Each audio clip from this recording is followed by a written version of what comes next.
क्या चक्कर है? ये लाल बिंदु बार बार मूव क्यों कर रहा है? आंखों ही आंखों में इशारा हो गया, बैठ बैठ जीने का सहारा हो गया।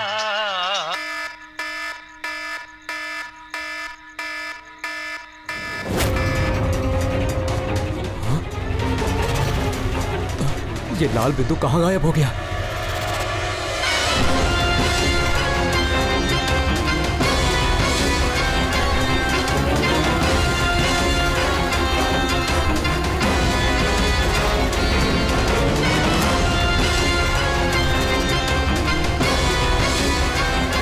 ये जो भी है मेरी तरफ ही आ रहा है।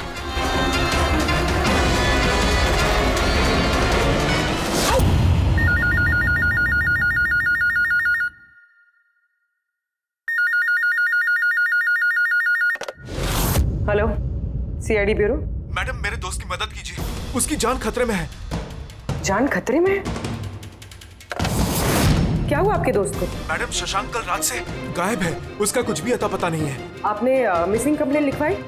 उससे कुछ नहीं होने वाला है मैडम, उसका कोई फायदा नहीं। मुझे पता है उसको कुछ हो गया है। कल रात को वो मुंबई के किसी सुंदर नगर इलाके में फॉक्स हंटिंग के लिए गया था। क्या मुंबई में लोमड़ियों का शिकार? हे सुनो सुनो, अगर तुम सीआईडी के साथ मजाक करने की कोशिश कर रहे हो तो तुम्हारे लिए बहुत भारी पड़ेगा। 2 मिनट लगेगा तुम्हारा लोकेशन ट्रैक करने में और गिरफ्तार करने में। मैं सच में मजाक नहीं कर रहा हूँ सर, सचमुच में उसकी जान को खतरा है। आप प्लीज जाइए, उसको ढूंढिए। नाम पूछो उसका। आप बोल कौन रहे हैं? सर मेरा नाम राजीव कुमार है। राजीव, ये फॉक्स हंटिंग ये क्या है? सर मैं आपको वो सब डिटेल में बताऊंगा, पर इससे पहले कुछ हो ना जाए। आप प्लीज सुंदरनगर जाइए, उसको ढूंढिए। राजीव सुनो, राजीव हेलो।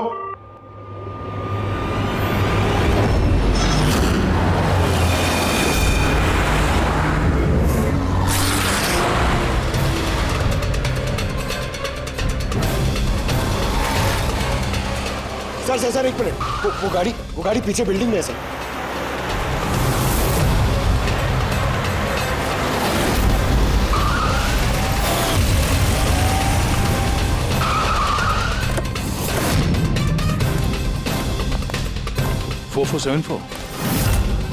तो शशांक की गाड़ी का नंबर तो यही है।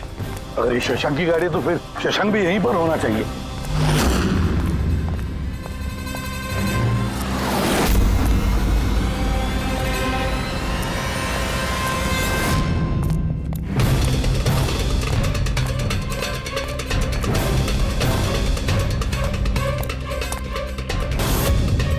He's dead, sir.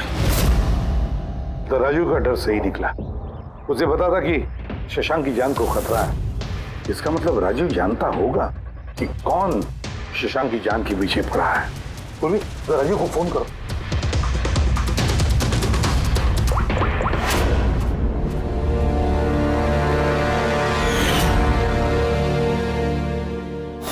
सर, हाँ, 2 गोलियों के शेल, .38 कैलिबर। सर ये राजीव फोन नहीं उठा रहा है। सर कहीं इस राजीव की जान को भी खतरा तो नहीं है? सर एक बात समझ में नहीं आ रही सर, शहर के इस इलाके में कोई लोमड़ियों का शिकार करने क्यों आएगा? शिकारी खुद शिकार हो गया। मुझे तो यहाँ दूर दूर तक कोई भी लोमड़ी नजर नहीं आ रही है। रेडी पंकज, चुप रहो। ये फॉक्स हंटिंग सीक्रेट कोड है और इसका राज सिर्फ राजीव ही बता सकता है। राजीव के घर जाके पता लगाना पड़ेगा।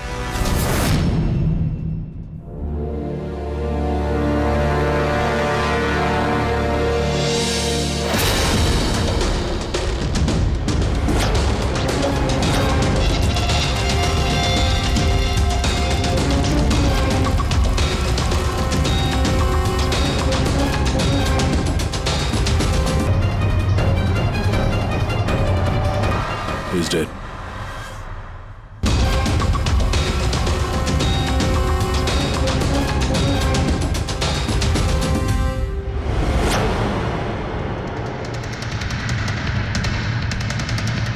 सर राजीव है सर, इसने अपने दोस्त की जान बचाने के लिए हमें फोन किया था और किसी ने इसी को मार दिया।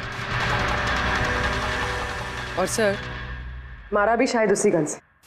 ये देखिए, .380 की बुलेट शेल्स, ठीक वैसे ही जैसे शशांक की बॉडी के पास में। ये कोई आपसी दुश्मनी का केस लगता है। किसी की राजीव और शशांक से कोई गहरी दुश्मनी होगी। खूनी तक पहुंचने के लिए सुराग हमें इस घर से ही मिलेगा। सर यहाँ तो बहुत सारे पजल की बुक्स और गेम्स हैं। सर डेस्कटॉप पे भी बहुत सारे पजल गेम्स हैं।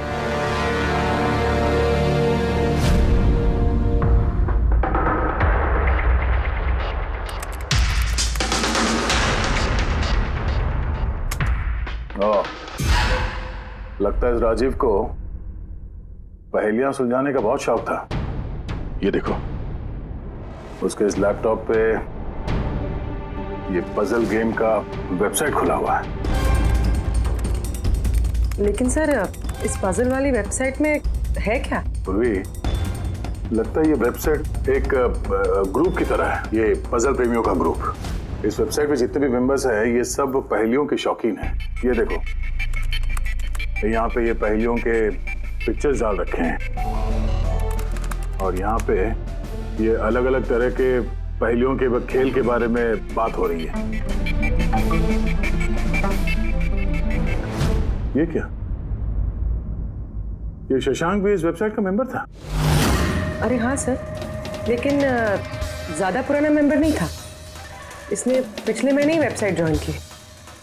सर इसका मतलब वो फॉक्स हंटिंग की एक पहेली है जिसे सुलझा के ही हमें वो खूनी मिलेगा। हाँ पंकज, अब लगता है कि फॉक्स हंटिंग की अगली कड़ी हमें इस शशांक के घर पे ही मिलेगी।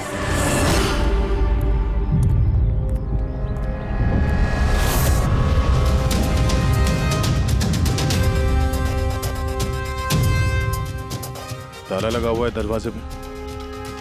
लगता है शशांक यहाँ अकेला ही रहता है। कमाल है, आज तो शशांक के यहाँ बहुत मेहमान आ रहे हैं। नमस्ते जी। कौन? विकास तुम हो क्या? मैं वो नहीं हूँ जो आप समझ रहे हैं। मैं इंस्पेक्टर दया, सीआईडी से। सीआईडी वाले दया? अरे तुम्हारा तो बहुत नाम सुना है, बहुत कहानियां सुनी है तुम्हारी। शाबाश, ऐसे ही देश का नाम रोशन करते रहो। Thank you. हम लोग यहाँ शशांक जी से मिलने आए थे। शशांक? हाँ। क्या हुआ शशांक? नहीं, कुछ हुआ नहीं उसे। कोई और भी आया था शशांक के घर पे? हाँ, 20-25 मिनट पहले कोई आया तो था।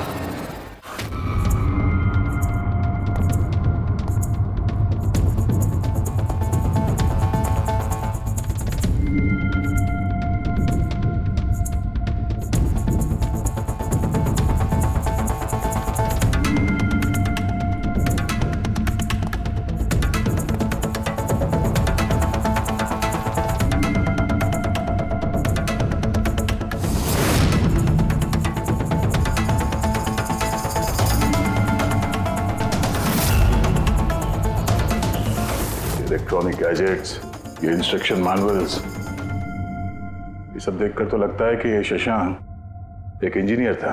किसी खास तरह के गैजेट के आविष्कार की कोशिश में लगा था ये। हाँ सर, यहाँ पर तो इतने सारे सर्किट बोर्ड्स और ये शॉर्ट वेव रेडियो भी है। ये देखिए।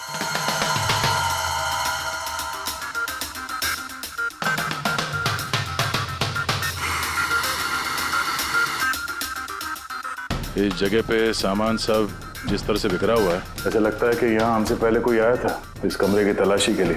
लगता है वो किसी खास चीज की तलाशी के लिए आया था।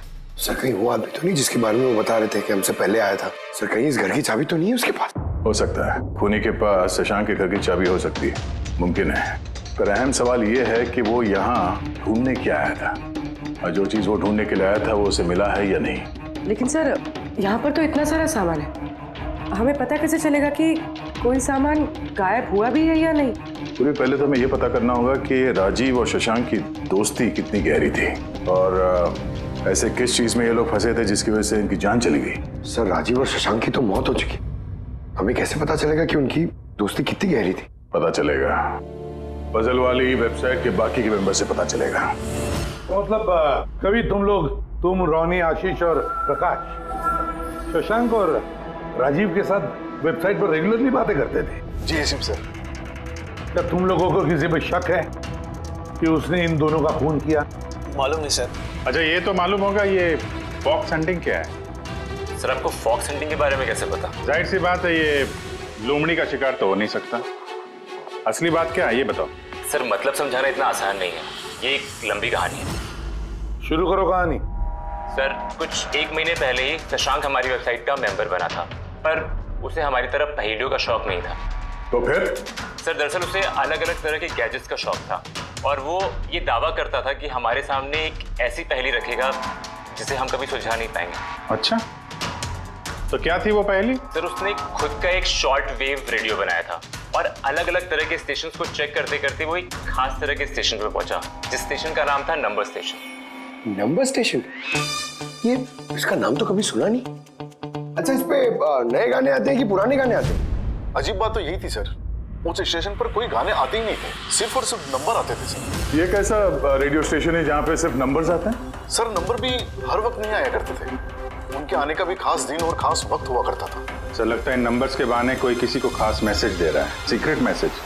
शशांक ने उनके कई ब्रॉडकास्ट सीजन रिकॉर्ड किए थे और हम लोगों से कहा था कि हम उन नंबरों के तोड़ निकालें ताकि पता चल सके क्या गुप्त संदेश भेजे जा रहे हैं। तो क्या तोड़ निकाला इन नंबर्स का? नहीं सर, उनका तो सर हम तोड़ नहीं निकाल पाए, मगर राजीव ने कुछ दिन पहले बताया था कि उसे इस वेबसाइट के नंबर्स का राज पता चल गया। तो क्या राज था उन नंबर्स का? सर वो तो राजीव ने कभी हमें बताया नहीं सर। हाँ, पर बाद में राजीव और शशांक इस बारे में अकेले में बात करने लगे थे सर। देखो हम फॉक्स हंटिंग की बात कर रहे थे, वो बताओ। फॉक्स हंटिंग ट्रांसमीटर हंटिंग का ही दूसरा नाम है। Transmitter hunting? जब कोई एक खास तकनीक से रेडियो ट्रांसमीटर के लोकेशन को ट्रैक करने की कोशिश करता है तो उसे हमारी भाषा में फॉक्स हंटिंग बोलते हैं। मतलब शशांक जरूर इस नंबर स्टेशन की लोकेशन ढूंढने की कोशिश कर रहा होगा। और कोई तो था जो नहीं चाहता था कि शशांक वो रेडियो स्टेशन पहुंचे, इसलिए उसने उसे मार दिया। आशीष, इन नंबर्स की रिकॉर्डिंग चाहिए हमें, सारी की सारी। तो ये है हमारी सीआईडी टीम। ये इंस्पेक्टर अभिजीत, इंस्पेक्टर सर, देश के सबसे जाबाज ऑफिसर्स को कौन नहीं जानता है? ये लोकेश है, लिंग्विस्टिक्स और मैथमेटिक्स का एक्सपर्ट। भाषा और संख्याओं का इतना ज्ञान है इनके पास जो शायद ही और किसी के पास हो। तो लोकेश जी क्या लगता है आपको, ये मोबाइल और इंटरनेट के जमाने में कोई नंबर स्टेशन का इस्तेमाल क्यों करेगा संदेश भेजने के लिए? अभिजीत, ये नंबर स्टेशन का इस्तेमाल बहुत पुराना है। इनफैक्ट सेकेंड वर्ल्ड वॉर में भी कई देश की सेनाएं ये तकनीक यूज करती थी अपने उन एजेंट्स तक पहुंचने के लिए जो दूसरे देशों में थे। हाँ, मानते हैं कि इस वक्त मोबाइल इंटरनेट का जमाना है, पर मोबाइल इंटरनेट से दिए गए मैसेजेस बहुत आसानी से ट्रेस हो सकते हैं। एग्जैक्टली, इसीलिए तो ये वही तरीका इस्तेमाल कर रहे हैं, सेकेंड वर्ल्ड वॉर वाला। अब लोकेश पता ये लगाना है कि इन संख्याओं के पीछे असली मैसेज क्या है। Sure sir. वैसे ये मैसेजेस कौन सी रेडियो फ्रीक्वेंसी पर आए थे? 3.22 नैनोहर्ट्ज।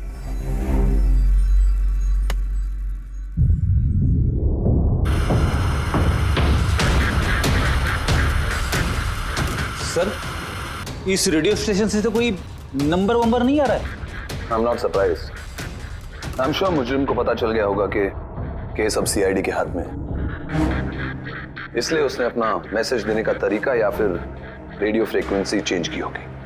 तो नया चैनल ढूंढने में कितना वक्त लगेगा? बहुत मुश्किल है दया।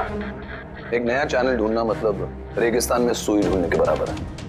महीनों या तो सालों भी लग सकता है। नहीं लोकेश, हमारे पास वक्त भी नहीं है उतना। एक काम करते हैं, पुराने रिकॉर्डेड मैसेजेस सुनते हैं। लोकेश जी, ये मैसेजेस हफ्ते में 4 बार भेजे जाते हैं, मंडे, ट्यूसडे, वेडनेसडे और थर्सडे को। ये मैसेज सबसे पहले हफ्ते के सोमवार को ब्रॉडकास्ट हुआ था उस नंबर स्टेशन पे। आंखों ही आंखों में इशारा हो गया। 1 9 4 2 3 4 5 7 0 9 3 5 2। आंखों ही आंखों में इशारा हो गया। 9 2 3 4 0, 5.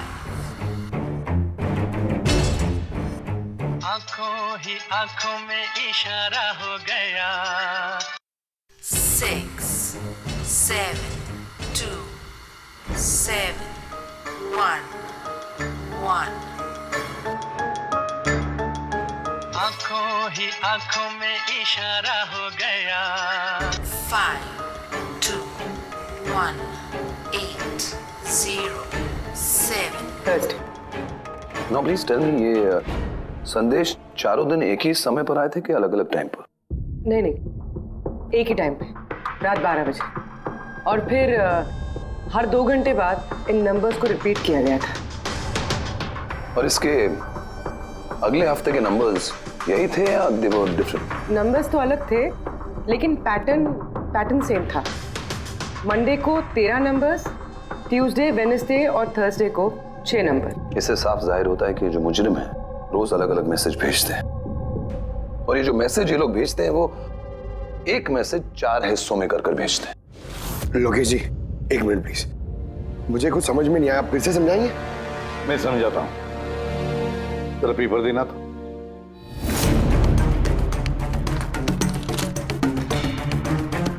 मान लो ये पूरा कागज एक मैसेज है, एक, इसके हम 4 हिस्से करेंगे।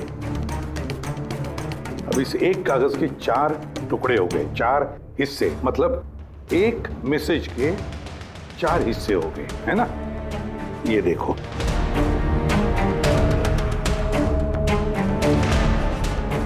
ये रहा मंडे का, ये रहा ट्यूसडे, वेडनेसडे और ये थर्सडे। मतलब ये सोमवार, मंगलवार, बुधवार और गुरुवार, ये 4 हिस्से जब एक होते तो एक पूरा मैसेज उनको मिलता था, है ना लोकेश?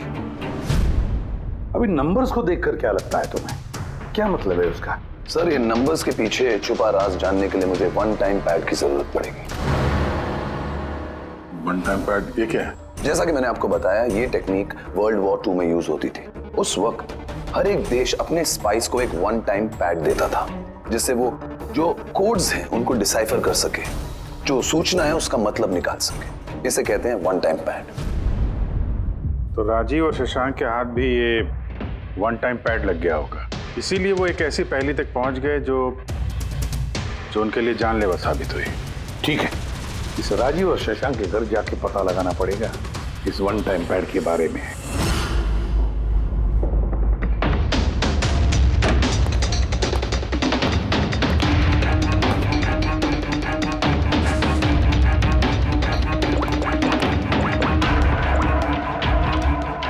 हेलो अभिजीत सर, यहाँ पर तो कोई कागज नहीं है। आपको कोई कागज मिला? हम लोग शशांक के घर में ही हैं, देख रहे हैं।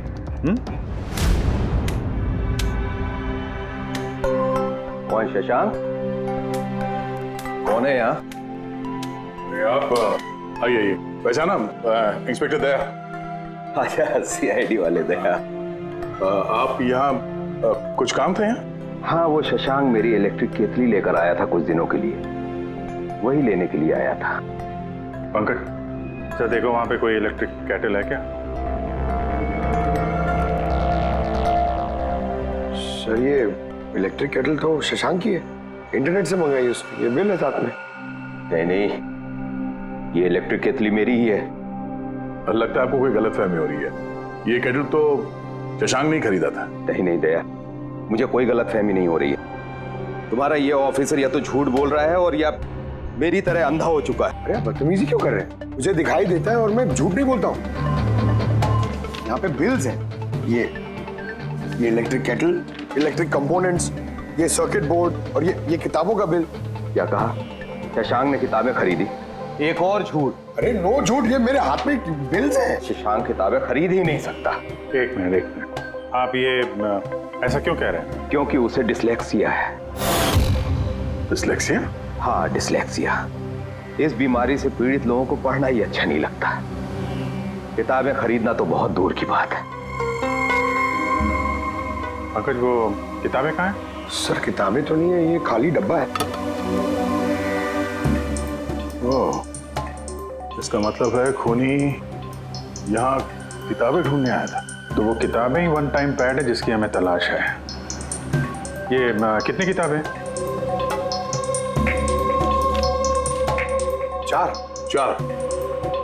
4 हफ्ते के लिए 4 किताबें। कौन कौन सी बुक्स हैं? तो ये है वो 4 किताबें जो शशांक के लिए ओटीपी का काम कर रही थी। Bye bye son, high like a kite, the great cyber heist, stone age. और इन्हीं किताबों में वो मैसेजेस भी छुपे हैं जो मुजरिम एक दूसरे को भेज रहे थे। सर सोमवार को ये लोग 13 नंबर्स भेजते हैं, यानी इन 13 नंबर्स का मतलब इन किताबों से मालूम पड़ेगा। मालूम पड़ेगा नहीं पूर्वी, मालूम पड़ गया समझ लो। देखो जैसे इंसानों की उंगलियों के निशान, फिंगरप्रिंट्स एक जैसे नहीं होते, किसी के भी एक जैसे नहीं होते, वैसे ही हर किताब का अपना एक ISB नंबर होता है, इंटरनेशनल स्टैंडर्ड बुक नंबर। वो 2 किताबों का एक जैसा हो ही नहीं सकता। और ISB नंबर 13 डिजिट का होता है। किताब के पीछे ये बारकोड देख रहे हो, इसके नीचे लिखा हुआ है। इसे किताब का बारकोड भी कह सकते हैं। वैसे ये नंबर दूसरे तीसरे पेज पे भी लिखा रहता है, ISB नंबर। सर मतलब इन ISB नंबर्स को इंटरनेट पे सर्च करके मुजरिम को सबसे पहले ये पता लगता है कि किताब कौन सी खरीदनी है। एग्जैक्टली। और फिर उस किताब के ISB नंबर से वो लोग अपना सीक्रेट मैसेज ढूंढ लेते हैं। तो जो पहले सोमवार को ISBN नंबर भेजा गया था सर, वो है ये 19423457099352। पूर्वी जरा चेक करो इन 4 किताबों में से ये ISBN नंबर किसका है।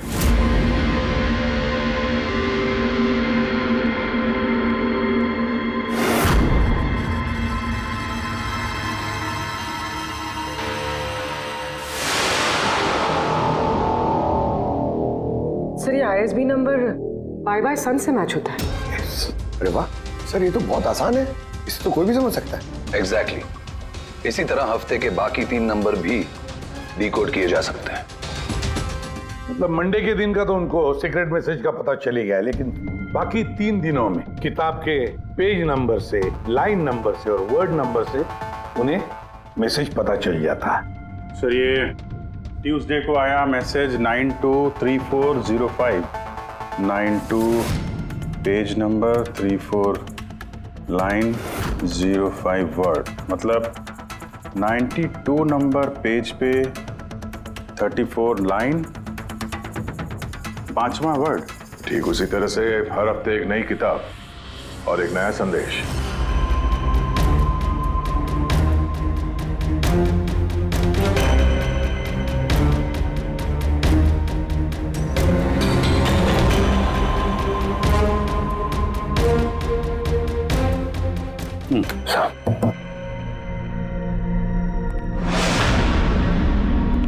पूर्वी सर पहले हफ्ते का क्या मैसेज है? सर इस बाय सन किताब से जो पहले हफ्ते का मैसेज है वो है kidnap money bags junior. Kidnap money bag. Sir दूसरे हफ्ते आया था, ये किताब का नाम है द ग्रेट साइबर हाइस्ट। इसका मंगलवार को आया था सर रैंसमवेयर, और वेडनेसडे को अटैक, और थर्सडे को आखिरी मैसेज आया था ट्रिंग ट्रिंग ट्रिंग ट्रिंग। और तीसरे हफ्ते की किताब है sir high like a kite. High like a kite. और इसका संदेश है कंसाइनमेंट। कंसाइनमेंट जी सर। बीच बीच साउथ बीच। सर ये जो चौथी किताब है, इस हफ्ते की किताब द स्टोन एज, इसका मैसेज जो है ट्यूसडे के लिए black forest. Black forest. Wednesday का है गोज। बस इतना ही है सर, इट्स इनकम्प्लीट। आज गुरुवार है सर, ये अधूरा संदेश आज रात पूरा किया जाएगा। हाँ अभिजीत, अब तक जितना भी मैसेज आया हमारे पास अच्छी तरह से स्टडी करके देखना पड़ेगा ये क्या खिचड़ी पक रही है। सर ये पहला message, kidnap money bag junior. ऐसा लगता है ये मैसेज अजिंक्य जी के लिए है। अजिंक्य के लिए ही है दया, क्योंकि अजिंक्य सबसे बड़ा फाइनेंसर है फिल्मों का और उसका निकनेम भी मनी बैग है। किडनैप मनी बैग जूनियर, शायद कोई अजिंक्य के बेटे को किडनैप करना चाहता है। जूनियर? हाँ हो सकता है, बिल्कुल हो सकता है अभिजीत। फिर अगला मैसेज है रैंसमवेयर अटैक ट्रिंग ट्रिंग। यार ये ट्रिंग ट्रिंग तो हमारी देश की सबसे बड़ी टेलीकॉम कंपनी है। कहीं ऐसा तो नहीं ये गैंग इस कंपनी पर रैंसमवेयर अटैक करने वाली है? सर ये रैंसमवेयर अटैक मतलब? अरे यार कोई ड्रिंक ड्रिंक कंपनी के डेटा और सर्वर को हैक करना चाहता है और हैक करने के बाद फ्री करवाने के लिए वो लोग ड्रिंक ड्रिंक कंपनी से रैंसम लेंगे। ओ तो इसे कहते हैं रैंसमवेयर अटैक। मगर सर ऐसे कोई न्यूज़ तो आई नहीं है कि ड्रिंक ड्रिंक कंपनी पे ऐसा कोई साइबर अटैक हुआ हो। सर मेरे पास भी ये ट्रिंक का ही सिम कार्ड है, लेकिन कनेक्टिविटी का तो कोई इशू ही नहीं है। और सर तीसरा मैसेज है कंसाइनमेंट साउथ बीच। ऐसा लगता है कि साउथ बीच में कोई गैर कानूनी कंसाइनमेंट आ चुका है या फिर आने वाला है। Black forest gold. Abhijeet Daya, इस गैंग का असली गेम क्या है आज रात को 12 बजे से पहले पता लगाना पड़ेगा। और रात के 12 बजे जो नंबर ब्रॉडकास्ट होने वाला है उसे ब्रॉडकास्ट होने नहीं देना चाहिए। क्या काम करो, इस अजिंक्य के घर जाओ और पता लगाओ उसका बच्चा ठीक है क्या। अभिजीत ड्रिंक ड्रिंक कंपनी में जाकर उन्हें अलर्ट करो, कहो कि उन पर शायद साइबर अटैक होने वाला है, रैंसम अटैक। और पंकज साउथ बीच जाओ और देखो कोई कंसाइनमेंट आया है क्या या फिर कोई कंसाइनमेंट आने वाला है क्या, पूरा पता लगाओ। सर मैं कहाँ जाऊँ सर? हम कहीं नहीं जाएंगे, हम तीनों यहीं पर रुकेंगे ये पता लगाने के लिए कि इस गैंग को कैसे पता चला कि शशांक और राजीव ने उनके सारे मैसेजेस डिकोड कैसे किए।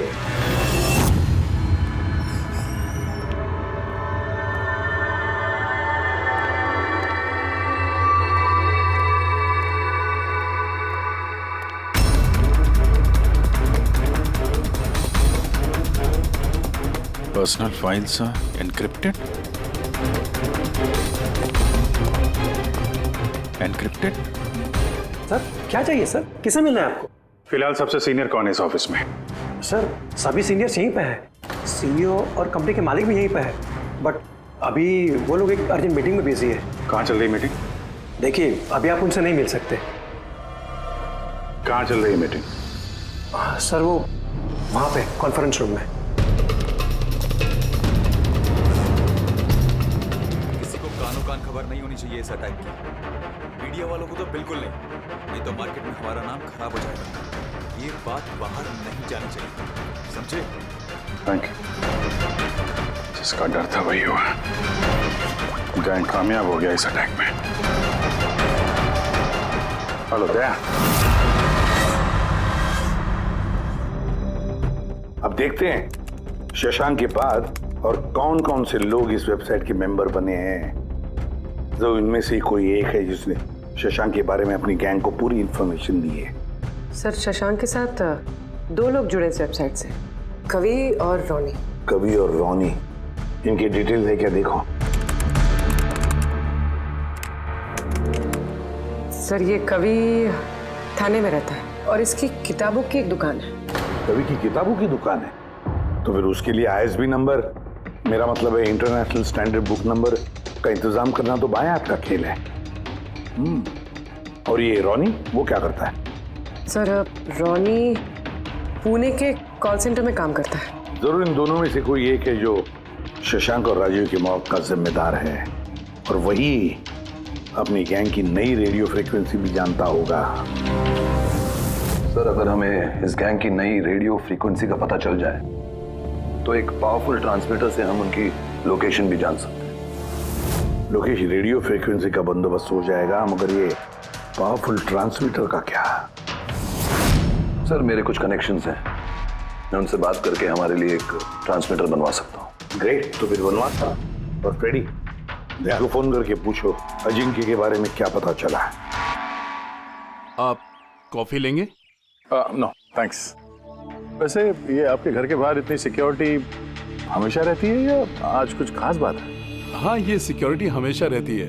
आप तो जानते ही हैं फैन लोगों को, कितनी बार ये घर के अंदर घुस आते हैं। क्या नहीं, एक्टर्स के घर के बाहर फैन की भीड़ तो सुनी थी मैंने, मगर एक फाइनेंसर पहली बार सुन रहा हूँ। आपने यहाँ आने की वजह नहीं बताई? अरे हाँ, वो मैं आपके बेटे अजीत से मिलने आया हूँ। अजीत से? मगर क्यों? क्या उससे कोई गुनाह हो गया है? नहीं, बस एक रूटीन इंक्वायरी है। मतलब? सॉरी, मैं वो आपको नहीं बता सकता, मैं अजीत को बताऊंगा। अजीत की तबीयत ठीक नहीं है। तबीयत खराब है या वो किडनैप हो गया? किडनैप? What nonsense! देखिए अजिंक्य जी, उन अपराधियों के दबाव में आके आप सीआईडी से झूठ मत बोलिए। हमें खबर मिली है कि एक गैंग है जो आपके बेटे अजीत को किडनैप करना चाहती है। अजीत कहाँ है इस वक्त? वो घर पे ही है। मैं उसे देखना चाहता हूँ अभी। रामो,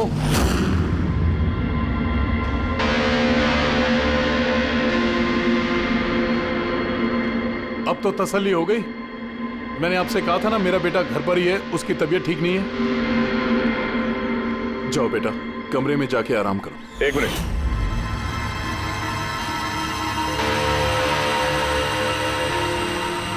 जरा कैप निकालना। मत उतारना टोपी। क्यों नहीं? हाँ? क्या कहा मैंने? क्या बता रहा हूँ? चलो। नहीं। उन्होंने क्या बोला?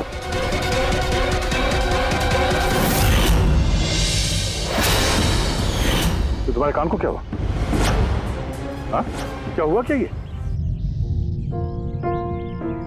आपको इसकी जो किडनैपिंग की खबर मिली है वो बिल्कुल सच है, मगर अफसोस बहुत देर के बाद मिली। इसका किडनैप तो 3 हफ्ते पहले ही हो चुका था।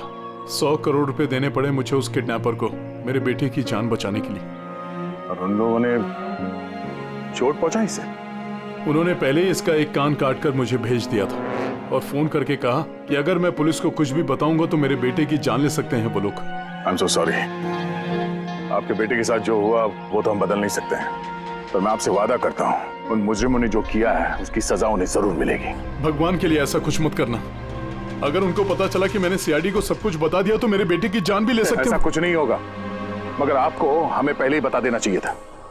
क्या गारंटी है कि ये सब करने के बाद वो किसी और मासूम के साथ ऐसा कुछ नहीं करेंगे? हाँ?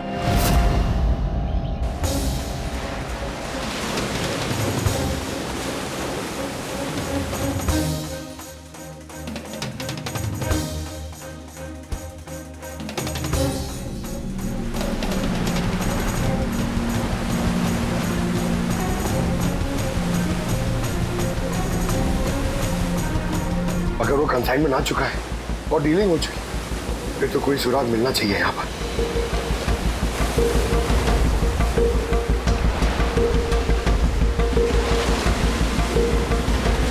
ये निशान कैसे? इन्हें देख के तो लगता है जैसे कि कोई बहुत भारी सामान या डब्बा घसीटा गया है। और कोई सामान तो यहाँ पे नहीं दिख रहा। शायद कंसाइनमेंट ही होगा।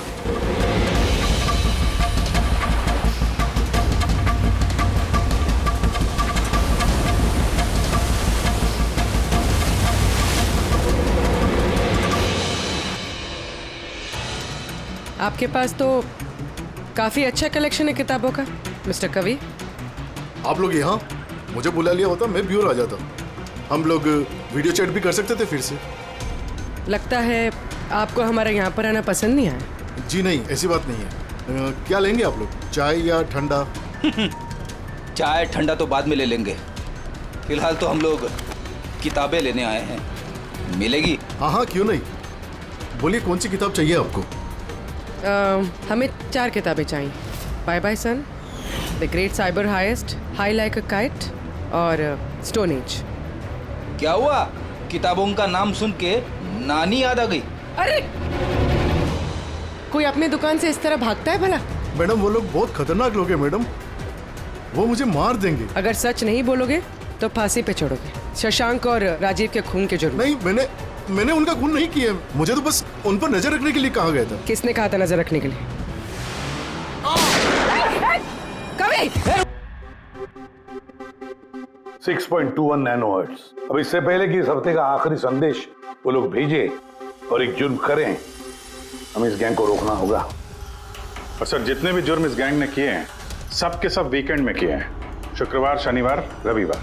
हाँ, मतलब गुरुवार के दिन आखिरी संदेश आ जाएगा और फिर फ्राइडे और सैटरडे, शुक्रवार और शनिवार के दिन वो लोग जुर्म कर देंगे। और सर, जुर्म सिर्फ एक तरीके का नहीं है, अलग अलग तरह का। ये kidnapping, cyber extortion. Sir forensic lab से आ रहा हूँ। डॉक्टर सालुंके को रेत से ट्रेसेस मिले सर। माय गॉड, बीच में चल रही। न जाने किन किन गुनाहों से जुड़ी हुई है ये गैंग। देश की सुरक्षा को ध्यान में रखते हुए हमें इस गैंग को जल्द से जल्द खत्म करना ही होगा। Sir, transmitter 6.21 nanohertz, right? 6.21 nanohertz. तो हम इस गैंग के रेडियो फ्रीक्वेंसी तक पहुंच सकते हैं। अब आएगा मजा। अब हम फॉक्स हंटिंग करेंगे।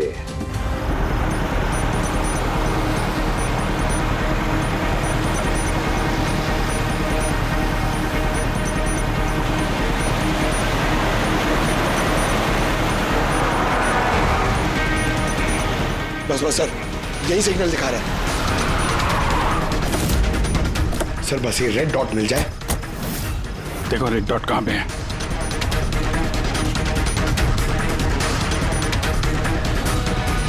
सर 12 बज रहे हैं। ये ब्रॉडकास्ट किसी भी वक्त हो सकता है।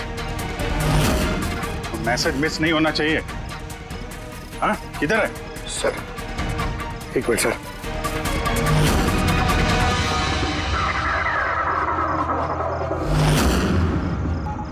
सर, हाँ, एक मिनट सर। इधर है सर। आंखों ही आंखों में इशारा हो गया। 9, 2, 2, 3, 0, 9.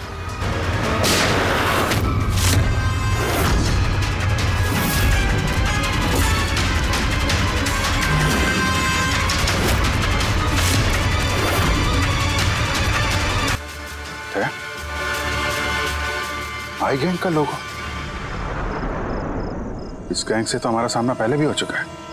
कौन है तुम्हारा बॉस और कौन कौन लोग शामिल है तुम्हारे धंधे में? इसका जवाब आप मेरे मुंह से कभी सुन नहीं पाओगे एसीपी साहब। काम करने वाले अपने बॉस का नाम बताने के बजाय ये तो गया, लेकिन अगला जुर्म होने से रोकना होगा। वो क्या नंबर है उसका देखो। मैसेज का क्या मतलब है? 92 number page 2309, 23 number line. Kaboom. Kaboom? Kaboom क्या होता है सर? कबूम मतलब धमाका। धमाका मतलब कि कोई बम ब्लास्ट होने वाला है? पहले जो शब्द मिले थे हमें मैसेज से वो थे the stone age, black forest, ghost, और अब कबूम, ब्लैक फॉरेस्ट में धमाका है। इसके पहले कि और मासूम लोगों की जाने जाएं, पता लगाना होगा ये धमाका कब और कहां होने वाला है।